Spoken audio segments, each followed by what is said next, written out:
Hey everybody, thanks for joining in. I hope everybody has good plans for the Thanksgiving Day and for the weekend. If you're traveling, be safe.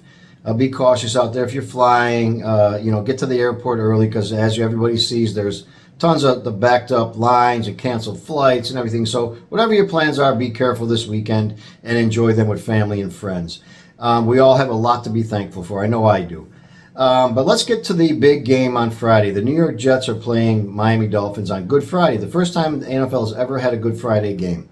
Hopefully not the last. I think it'll be fun to have a game like that after Thanksgiving. If you're lucky enough to have the day off from work, you can enjoy some more football and everything. Let's hope the Jets make it enjoyable for all of us. So for all you Jet fans who've been screaming for Zach Wilson's head and wanting him out of there and get him off the field, this is your chance. This is your time to rejoice.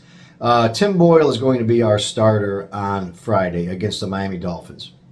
So I don't believe ever, and I never will be, nobody will ever convince me that this whole team stinks because Zach Wilson is not good.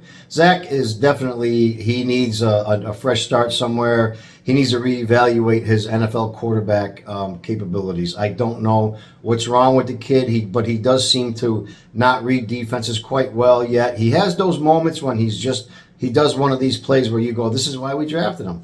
But they're too few and too far between. So I do agree with taking Zach out of there, if nothing else, to give the team a spark. They looked dead against the Bills. Even the defense looked like they were just giving up. Sauce, and you could see that they were half-assing some plays. And I hate to say that because the defense is top-notch, but it looked to me like they were even giving up on it. So if nothing else, benching Zach is going to give the team maybe a spark, maybe get them to want to play and realize that they're really only 4-6. I know they have a really, really long shot at the playoffs at this point. In my opinion, they have no chance of a playoffs, but they don't. Record-wise and the way the AFC is, they're open to maybe a little bit of a run here, 2-3 wins, and maybe Aaron Rodgers comes back, maybe not. I don't know. But anyways, so Friday starts the Tim Boyle era of the New York Jets. So let's see what everybody was screaming about to get Zach out of there, to get Tim Boyle in there, or Trevor Siemian, or whoever everybody was screaming for. Let's just see what exactly Tim Boyle. Now, I have some stats I jotted down for Tim Boyle because I didn't really know that much about the guy. He's been in the league since 2019. So I got a couple of stats. I want to see what everybody is basing our season on, and this is what's going to change things, or at least everybody's hoping it does or thinks it may. So Tim Boyle has played in 18 games. Now, he hasn't started all 18 of those. He's only started 3, and he is 0 for 3 in games he started, and that was in 2021 with the Detroit Lions. Now, Tim Boyle has attempted in his career now 120 attempts, and he's completed 73 completions. So he's 73 for 120, which gives him a 60.8 completion ratio. Not too bad, right? The problem is that he has 3 touchdowns in all that time and 9 interceptions. So maybe you can chalk that up to maybe inexperience. Maybe nobody's giving him a chance, or maybe other teams see that there really isn't nothing here. So he's played on, I think, Green Bay, Detroit, the Jets, the Lions. So Lions I said already. But he's been around a little bit. So somebody may be seeing that he maybe doesn't have it. But then again, you never know. This may be a Mike White in the rough. He may come out and just ball out. I don't think so, but we'll all see. We ought to stay behind him. Because we're Jet fans and we just got to root for our team regardless of what we think is going to happen. So anyway, we'll see what happens with the Tim Boyle era beginning on Friday with the Jets. I want to mention too that I'm not sure really how this is going to change the pathetic offensive line blocking we have. I don't think it's going to change that. Hopefully Tim has some wheels because he's going to need them. He's going to be doing a lot of running around. And maybe he can make those flashy plays that Zach can once in a while do, like when he's running to the sideline, he whips the ball across the field to an open guy. Let's hope it's not C.J. Uzomah because he'll drop it anyways. Or if Alan Lazard gets it, he'll drop it too. And even if he catches it, Uzomah will make a holding penalty and bring the whole drive back anyway. So I don't see how he's going to change that. The players we have on this team, to me, are just, I don't know, they're questionable on offense. Lazard, I think, was a terrible signing. Uzama, I see why the Bengals got rid of him too, or maybe he left there thinking he was going to make it somewhere else. He's just a penalty factory. Lazard is just drops every ball he has almost. I mean, he catches one once in a while, but he was a bad sign. What else do I want to say? The coaching. I don't see Nathaniel Hackett changing his play calling. And I'll tell you right now, if anybody has anything to be thankful for, because we all have, I know I do. Nathaniel Hackett should really thank Aaron Rodgers, because if not for Aaron Rodgers, this guy don't have a job. The Bills, the Steelers haven't fired a coach in 40 years. They fired their offensive coordinator because of their lackluster offense.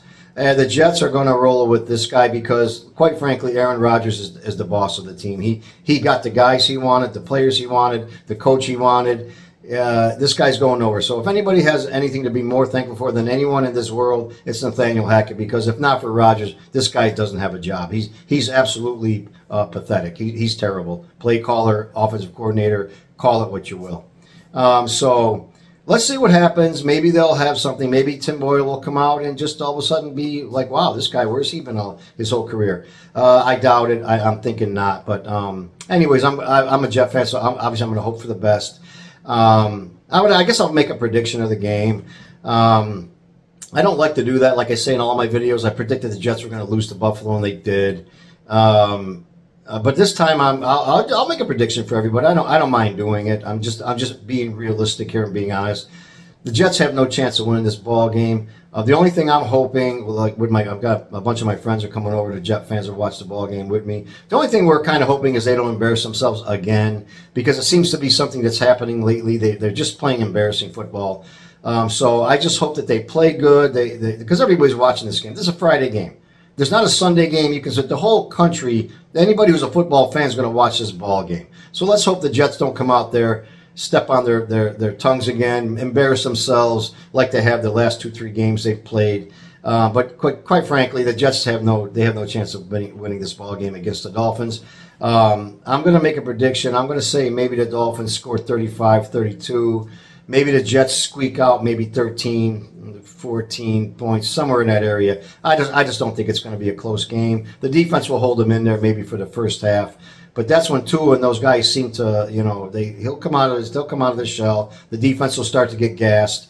And Tyreek Hill, as much as I don't like the guy because the way he snubbed the Jets in the offseason, he's going to probably burn them for a few. So you're looking at probably 35, 34-10, 34-13, something like that. So it's probably going to be ugly.